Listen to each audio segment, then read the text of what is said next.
You can't go in there. The words cut through the lobby like a lock snapping shut. Sharp, loud, directed. Darius Cole didn't move. He simply blinked once, slow, like he'd heard it before. The man blocking the glass door wore a Navy uniform and a nameplate that read J. Lawson, Security Lead. Behind him, 2 other guards stood at the ready, flanking the boardroom like bouncers outside a nightclub. A keycard scanner blinked red access denied. Lawson squared his shoulders. Boardrooms restricted. Executives only. You'll need to wait outside, sir. Sir. That last word landed like a formality stapled to suspicion. The same kind of sir they used on suspects, not equals. Not here. Darius was wearing a black hoodie, sleeves pushed up just enough to show a clean watch tan. Gray joggers, simple Nikes.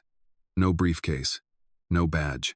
Just a man, black, silent, composed in the wrong clothes, at the wrong door, to the wrong room. Except it wasn't wrong. It was his. Before we continue, where are you watching from? Drop your city or country in the comments below. And if you believe in dignity and justice, hit like and subscribe. These stories spark change. And we're glad you're here. Now, back to Darius.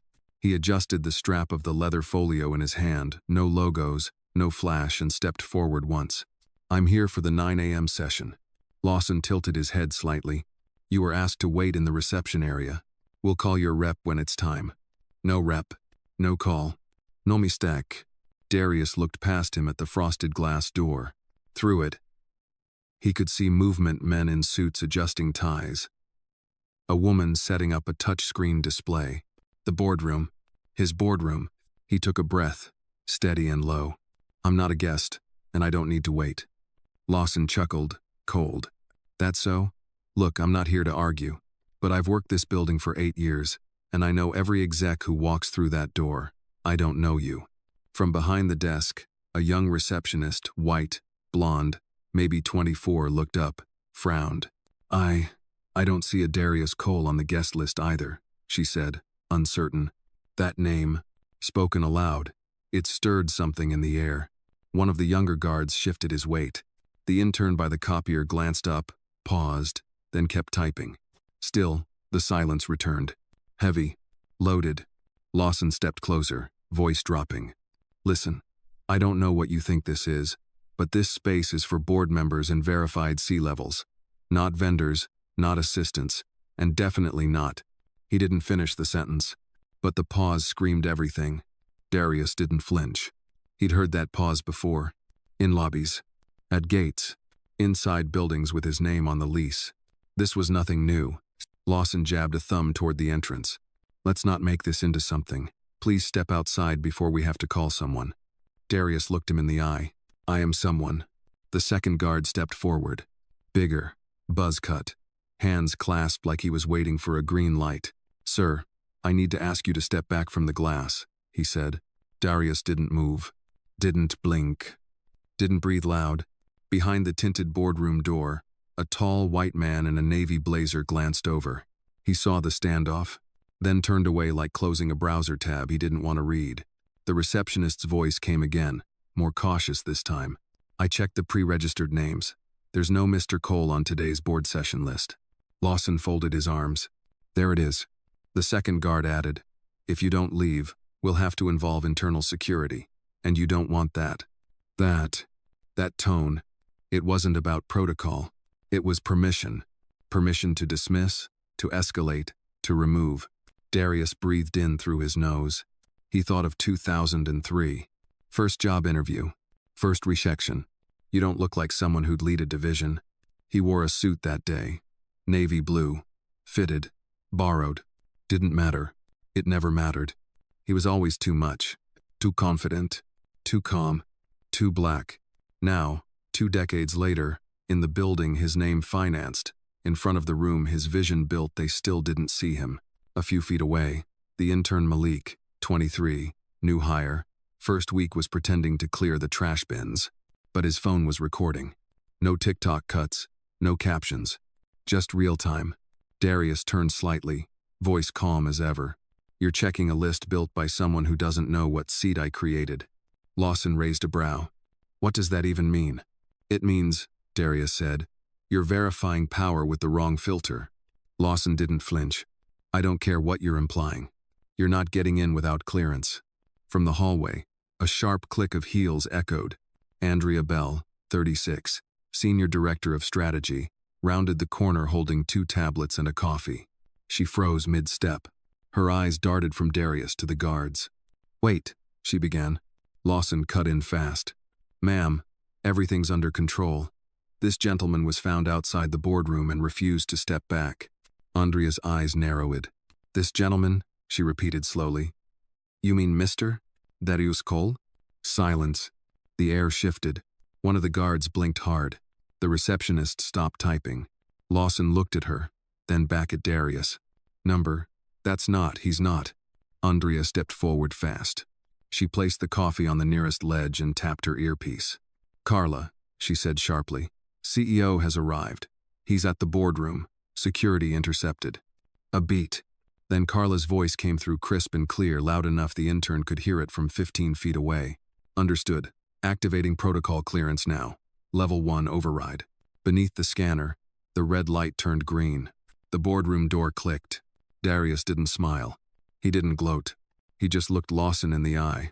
You ever ask yourself why people who look like me build companies and still have to prove we belong in the lobbies we designed? Lawson's mouth opened, but no sound came out. Andrea stepped aside. Sir, she said, voice steady. Your seat's ready. 1. Darius walked past him. Not slow, not fast, just forward like gravity answered to him. And the door, the one they tried to block, opened without resistance. As the boardroom door eased shut behind him, the tension didn't break, it thickened. Inside, 14 seats circled a smoked glass table. 12 were filled. Power ties, tablet screens, caffeinated egos. A few heads turned. A few eyes narrowed. No one stood. At the head of the table, Edward Langley, 61, silver hair, permanent squint cleared his throat. Excuse me, can we help you? Darius didn't answer. He walked to the end of the table, his seat, his name engraved on the plaque. Langley stood halfway, half offense, half confusion. This is a closed session, senior partners only. Behind Darius, Andrea stepped in. He is the session. Langley blinked. What? You're speaking to Darius Cole, she said, evenly. Founder and CEO of Coltech Holdings. A man 3 seats down, white, goatee. CFO from Boston tilted his head like he misheard. You're kidding. No one laughed. The only sound was Darius pulling out his chair. Leather, custom, untouched for weeks while he toured Asia for acquisition meetings. Now reclaimed. Langley frowned. That's not possible. We weren't informed. And yet, Darius interrupted calm. I'm here. 2 seats down. Simone Brooks, 47. Sharp suit, sharper eyes locked in on him. Did security stop you? She asked. Darius turned to her, slow. They tried. Simone's jaw clenched. She stood. I sent the revised access list last night, she said, turning toward Langley. It had his clearance. Level 1. Langley avoided her gaze. Darius leaned back in his chair. You all set this meeting without me. No one replied. He tapped his index finger once on the table. The sound echoed. You used my absence to push through restructuring votes, including a proposal to limit CEO veto power. The CFO adjusted his collar. We assumed you'd be in transit. Darius looked at him. You assumed wrong. A pause. Then came a voice from the doorway. Excuse me. It was Malik, the intern, still holding his phone, but no longer recording. He stepped inside, hesitant but determined. I'm sorry for interrupting, he said, voice cracking. But I heard everything. Out there. How they treated him. Langley shot up. This is a confidential session. Andrea raised a hand. Let him speak. Malik swallowed hard. They called security on him. Refused to check his clearance. Took pictures like he was trespassing. The CFO scoffed. Is this really relevant? Darius nodded toward Malik. It is now. Simone crossed her arms. This isn't just about a door, is it? No, Darius replied. It's about how easy it is to erase someone when they don't look like the role they already earned. A beat. Then a ping. Andrea checked her tablet. Protocol 7 activated, she said quietly. Security footage is being reviewed in real time.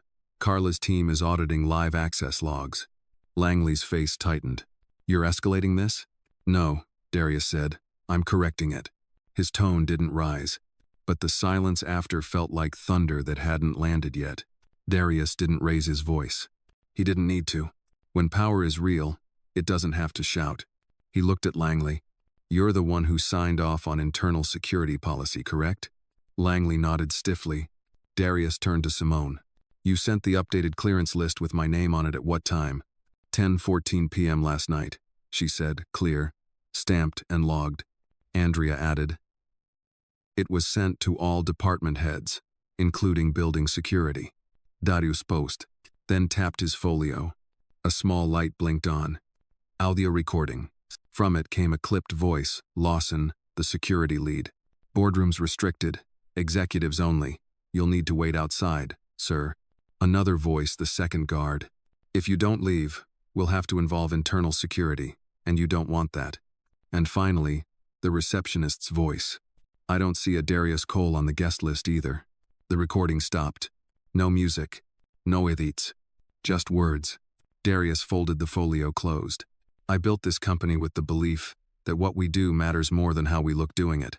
No one breathed. He looked around the table. You built a system that flags everything.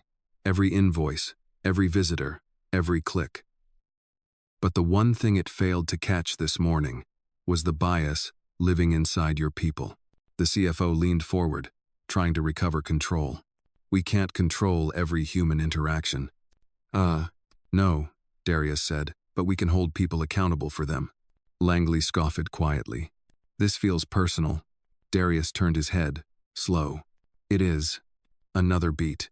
Then came Carla's voice piped in via Andrea's earpiece. Mr. Cole, audit log confirms the receptionist received the updated list. Email opened at 10:23 p.m. and again at 7:41 a.m. this morning. Andrea Noll. She saw it. Simone added, which means she ignored it. From the back of the room, Malik stepped in again. She didn't ignore it. All heads turned. Malik's voice shook, but didn't stop. I overheard her this morning, talking to Lawson. She said, and I quote, "No way that guy's a board member dressed like that." Langley exhaled sharply. Interns shouldn't be eavesdropping. Darius looked at him. And senior board members shouldn't be normalizing discrimination. Langley said nothing. Andrea tapped again.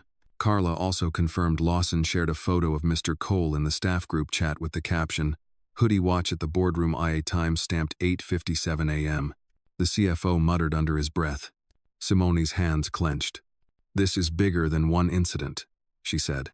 Darius nodded. This isn't about a locked door. It's about the culture behind it. He stood slowly. Not rushed. Not theatrical. Deliberate. You want to talk about oversight? Start with how someone can walk into their own company and still have to prove they belong. He looked around the room, then down at the empty chair where the receptionist should have been. She's already been escorted out, Andrea said quietly. Good, Darius replied. She doesn't belong in rooms she uses to erase people. Then, he turned back to the table. This conversation isn't over, but their access is. Simone nodded once. Understood.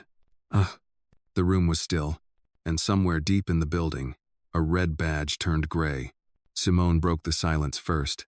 I'm ashamed this happened under our watch, she said. Her voice, once sharp, now level not to defend, but to admit, and I'm tired of pretending our systems aren't broken. Langley stiffened. This isn't the place for feelings, let's keep this professional. Darius turned toward him, calm as ever. You mean the same professionalism that allowed your team to mock the CEO on company servers? Langley swallowed. Didn't reply. Then Malik the intern cleared his throat again. I know I'm new here, he said, voice shaking but rising. But this morning changed something for me. All eyes on him now. I saw a man walk in calm, respectful, and get treated like a threat. He looked at Darius, and he never raised his voice once. Simone nodded slowly. This company taught us how to scan threats, but never how to see bias. Andrea added, we've built great software, but our culture is still running on outdated code. The CFO exhaled through his nose, finally speaking up. All right, so what's the ask? A town hall? Diversity workshop? HR memo? Darius stepped closer. I'm not here for optics. He tapped his folio again. A screen lit up on the wall behind him, security footage from the lobby. 3 angles, 3 guards, one black man being questioned like he didn't belong. Silence settled again. You think I want a workshop? He continued. I want a reckoning. No one moved. Andrea glanced down at her tablet. 3 employees involved in this morning's incident have had prior complaints filed. 2 of them racially coded, all dismissed, all marked unverified. Simone's face darkened. Langley looked down at his papers, no longer useful. Darius kept going. We fired people for late invoices, for missing Q4 projections, but not for calling someone hoodie watch in a company hallway. He turned to the younger board members. You all came here talking innovation, disruption, change. He let the word hang. But none of that matters if the people driving it still think leadership looks like a suit and a last name that sounds safe. Malik blinked fast, like trying not to cry. I had to explain to my father last night where I work, he said softly. I told him it was different here, better. Simone looked at him, something in her jaw shifting. It will be, she said. Darius didn't smile. Instead, he said, as if reading the room's bloodstream, I'm not angry. He paused. I'm tired. Then he faced Langley. You built great numbers. But you protected a toxic normal, and it ends here. Langley opened his mouth, but Darius raised a hand, soft, but absolute. You've submitted your retirement proposal 3 times this year. Langley blinked. How? It's been approved, effective today. A gasp, low but real, escaped from someone near the far end. Simone sat up straighter. Are you sure? Darius nodded. We can't reset a culture if we're still loyal to the version that broke it. Behind him, the screen went black. Langley didn't speak. He just stared at the table, the one Darius had chosen 5 years ago for its glass clarity, so nothing could be hidden beneath. Now it reflected his silence. Darius turned toward Andrea. Status of Lawson's clearance? She checked her screen. Revoked. His badge no longer opens any floor. And the others? Same. All 3 were logged out of the security system at 9:43 a.m. Darius nodded. Good. Carla will initiate the exit protocols. HR will follow. Simone raised an eyebrow. You're letting them go before an investigation? No, Darius said. I'm letting them go because of the investigation. He clicked another file, open names, dates, red flags. Lawson had 4 prior complaints for hostile behavior in the last 2 years. One involved a temp from Nigeria. Another, a visiting executive from Atlanta, both noted feeling intimidated and profiled. Simone exhaled through her nose. How did we miss this? We didn't, Andrea said quietly. We ignored it. Malik's voice came in small. People always say this kind of stuff gets reviewed, but nothing ever changes. Oh. Darius turned toward him, gently. Until someone makes it. He looked back at the room. We're not here to clean up a mess. We're here to rebuild the floor it spilled on. Then he opened another tab. A list of internal policies, most unchanged since 2011. We'll be reviewing all frontline staff onboarding, he continued. Bias screening, escalation training, cultural competency, from scratch. The CFO raised an eyebrow. Even security? Darius nodded. Especially security. He pointed to a section in the file. We'll partner with an outside firm for a 90-day shadow audit, unannounced, unfiltered. Every interaction, every shift, every desk. Andrea smiled, barely. You're burning it down. No, Darius said. I'm reminding this company what the foundation should have been all along. Then, without warning, he turned toward the camera in the corner of the boardroom, the one that recorded all sessions for compliance. He stared into it. Direct, unblinking. This footage stays archived. No edits, no spin. Let future employees see what happens when silence meets resistance. The room held still. Even Langley, still seated, didn't protest. Darius returned to his seat. Leather, familiar. But somehow, it felt earned again. He folded his hands. Anything else? No one replied, until Simone slowly offered. Yeah, what's next? Darius leaned forward. Simple. We lead the way we always claimed to. By 10:15 a.m., the building had already started whispering. Not through words, but through changes. First, Lawson's name disappeared from the security roster. Not deactivated, deleted. Then, Lauren from HR got a ping on her desktop. Subject: Emergency audit access granted. CEO: Protocol 7 active. She blinked twice. Then 3 more names vanished from the personnel view. On the 11th floor, in a marketing bullpen filled with half-eaten bagels and performance dashboards, 2 interns glanced up as a system prompt appeared. New leadership values protocol is now active. Bias incident tracking updated. Across the atrium, down in accounting, an assistant controller noticed the glass security badge on her wrist vibrate softly. She looked down. It no longer showed green zone access, all floors. It now said, subject to live ethics review. No one explained it. No memo. No Slack thread. No cheerful hey team email. Just change. It spread like voltage. Malik stepped out of the boardroom, his eyes wide, hands shaking slightly, not with fear, but with something new. Conviction. He passed 2 project managers near the espresso bar. They were mid-conversation, but paused as he walked by. That the intern? One whispered. The one who spoke up? Yeah. They didn't smirk. They didn't scoff. They watched him like he carried something they hadn't earned yet. Respect. Back upstairs, Simone exited the boardroom and took a call. She didn't speak, just listened. Then she said one word, understood, and turned back in. Inside, Darius stood again. This isn't about punishing a few guards, he said. It's about proving that leadership isn't just a title. He walked to the window, overlooking the city. The skyline was calm, but inside the walls, the pulse of Coltech had shifted. Andrea approached him. They're watching now. Not just here. The satellite offices, the dev hubs, even Berlin pinged the internal thread. Darius didn't turn around. Good, let them feel it. She hesitated. What should we call it? He finally turned. Call what? This day, this shift. Darius looked around the boardroom, the chair that no one dared fill, the silence that used to protect the wrong people. He said without a beat, call it the end of assumption. At 10:41 a.m., the first internal newsletter draft was abandoned. The comms team had tried. They typed words like unexpected leadership event and internal culture recalibration. But by the time they finished the second paragraph, someone from the Zurich office had already posted the boardroom footage on the company forum. No edits, no captions, just the truth. Within 15 minutes, views hit 7,400. At 10:53, 3 team leads from engineering forwarded the clip to their squads with the subject line, watch this, then decide who you want to be in this company. In the Manila branch, a senior analyst replayed the moment where Darius said, I want a reckoning, 5 times before forwarding it to her father with a simple text. It's happening, for real, but the moment everything locked into place wasn't from a junior staffer. It was from the top.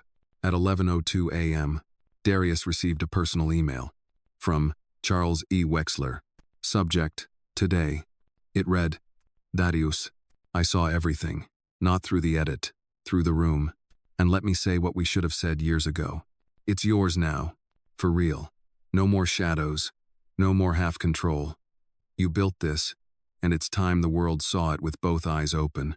Let me know if you need the board's signature to finalize Langley's retirement, but if you don't, I'll take your silence as approval. C.E.W. Charles Wexler, founder emeritus, 19% equity holder, a man who hadn't stepped foot in the building in 5 years. Darius read the email twice, then hit reply.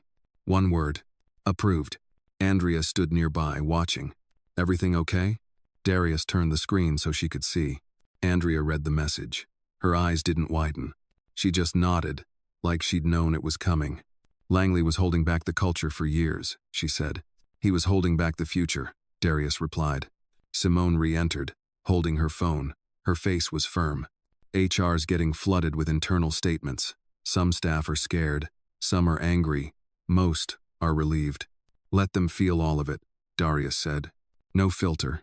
Then Andrea glanced back at the boardroom door now wide open. And what about the hallway crew? Darius looked toward the empty seat where the security lead once stood. They thought they were just blocking a man, he said. But what they really blocked was themselves from the future of this place. Then he turned to Andrea. Let's draft something.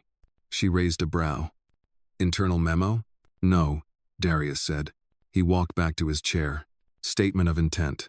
At 11:24 a.m., every employee from janitorial to engineering received the notification.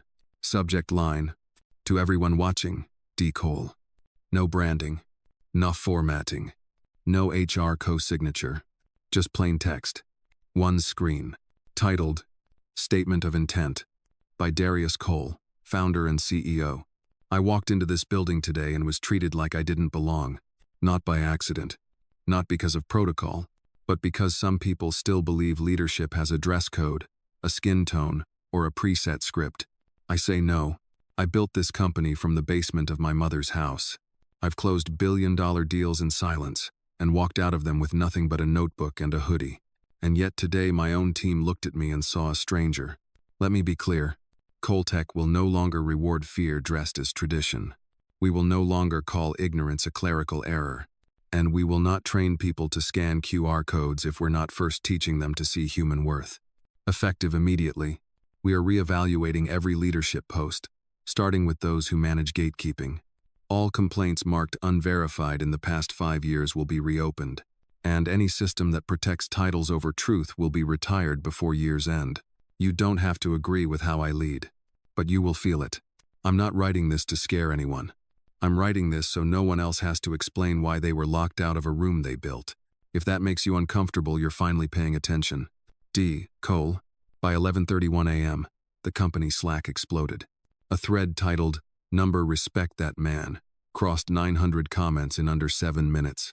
Someone screenshotted the line, We will not train people to scan QR codes if we're not first teaching them to see human worth. It got shared more than the quarterly earnings memo. On LinkedIn, the post leaked no watermark, no spin, and gained 11,000 shares by noon. Andrea stood outside Darius's office now, watching the flood come in. You just shook every floor. Darius replied without looking up. I didn't shake it. He closed his laptop. They did. I just gave it permission to fall. At 12:07 p.m., as the building buzzed louder than its servers, the lobby fell into a rare silence. A man walked in through the main doors, no badge, no urgency. Gray beard, brown skin, dark green jacket pressed tight at the shoulders. Not young, but not broken. He stepped past reception, where a new temp sat wide-eyed, unsure whether to speak. He didn't need directions. He moved like he knew every inch of this place. Because once he did, his name was Marvin Gaines, security veteran, 17 years, retired, unofficially, not because of age, but because one morning he chose kindness over suspicion, held the door open for a Somali engineer who forgot her ID, gave a pass, a smile, and someone called it a breach. He was relocated 2 weeks later, 2 floors down, then phased out. But today, Marvin walked like he'd never left. In the boardroom hallway, Malik saw him first. The intern froze. Mr. Gaines, he whispered. Marvin smiled gently. You still remember the old man, huh? I thought you got pushed out? Marvin chuckled. Happens. When your kindness looks like negligence to the wrong eyes. He nodded down the hall. Is he in there? Malik nodded. Marvin knocked twice. Soft. Darius opened it himself. He paused. Then his face shifted a flicker of something he rarely showed. Recognition. Respect. Marvin. Still got ears, I see. They shook hands, but it wasn't a handshake. It was memory. Darius spoke first. You taught me how to spot a fire without sounding an alarm. Marvin nodded. And you taught me that silence doesn't mean surrender. They stood in the doorway, 2 generations of the same fight. Andrea approached, unsure. It's all right, Darius said. He belongs here. Marvin chuckled again. I heard you cleaned house. Darius smiled. Not wide, but true. I didn't clean it. I just unlocked the front door and let the light in. Marvin looked past him at the boardroom table. Funny, he said, how the room looks smaller now that you finally took up all the space meant for you. Darius said nothing. Marvin stepped closer. One more thing, son, he said quietly. Don't just fire them. Pause. Replace them with people who've already been doing the job, unseen. Darius looked him in the eye. That moment, no board seat, no quarterly memo, no keynote felt more like power than anything all morning. Stay for lunch, Darius said. Marvin smiled. I brought mine, and for the first time that day, Darius laughed. At 12:35 p.m., the announcement hit every inbox with one subject line. We saw you, and we're not looking away again. The message was short, but every word landed like a gavel. For every talent overlooked because they didn't wear the right shoes, speak the right way, or come from the right zip code, we're opening the door again. We're calling it the Invisible Promotion Plan. Not because they were invisible, but because we refused to see. Phase 1 begins today. If you've been overlooked, underestimated, or put on hold longer than your work deserved, step forward. This time, we'll meet you where you stand. D. Cole. Andrea looked up from her screen. You're going to drown, HR. Good, Darius said. They've been swimming in safe water too long. Simone walked in, holding a list. I pulled data from the past 5 years' temps who were never converted. Assistants with high reviews but no promotions. Contractors with better KPIs than their managers. Darius took the paper, skimmed, then tapped the name at the top. Start with her. Why? She's the one who brought me tea when I was sick in 2022. No one else noticed I didn't look well. She did. That's leadership. Andrea blinked. That's not in any file. Exactly. They got to work. At 1:07 p.m., an assistant named Carla Ruiz, 8 years, 0 promotion interviews, was called upstairs. At 1:15, a black woman from facilities named Tanya, who trained 3 supervisors but never became one, got a meeting invite with the VP of Ops. By 1:30, internal chat lit up again. Yo, did anyone else just get a call from someone way above their pay grade? I just got asked to re-interview for a job I didn't get in 2021. Someone tell me why the CEO just liked my project draft from last quarter. The CEO. But Darius didn't stop. He called in Malik. You spoke truth when it wasn't safe, he said. Malik stammered. I just did what was right. That is leadership. He handed him a letter. Starting Monday, you're no longer an intern. You're junior advisor to the CEO. Full salary. Full authority to flag internal culture risks. Malik's jaw dropped. I don't even have a suit. You've got eyes. You've got spine. The rest can be tailored later. Malik nodded, speechless. Simone watched all this unfold, her eyes sharper than usual. She leaned to Andrea. You realize what this is, right? Andrea nodded. It's not just a cleanup. No, Simone said. It's succession. Darius stood in the center of the boardroom now, same place he was blocked from 6 hours ago. Same man, different system. And it was only just beginning. At 2:05 p.m., Darius walked back down. Same elevator. Same hallway. But this time, no one stood in his way. The glass doors that once blinked red now slid open without hesitation. The air felt different, not lighter, but honest. In the lobby, a few employees stood near the wall screens. They weren't pretending to work. They were watching, waiting, not out of fear but respect. The security desk was manned by a younger officer now, nervous, alert. He stood when Darius approached. Sir, I wasn't here earlier. I just started this week. Darius nodded. I know. The officer fumbled his hands. I read your statement, the whole thing, twice. Good, Darius said. Read it a third time, for someone you'll meet next year. Behind him, Andrea stepped forward. Car's ready, she said. I won't need it. He walked toward the main entrance. Halfway there, he paused in front of the lobby's security camera, the same one that caught everything. He stared into the lens. Still, calm. Not as a warning. As a reminder. Then he said soft, but sharp enough to slice through history. The next person you doubt might be the reason you have a job tomorrow. Remember that. He didn't wait for a reaction. He didn't need applause. Darius stepped out into the sunlight. Zama hoodie. Same stride. Same man. But the building behind him? It would never be the same. And neither would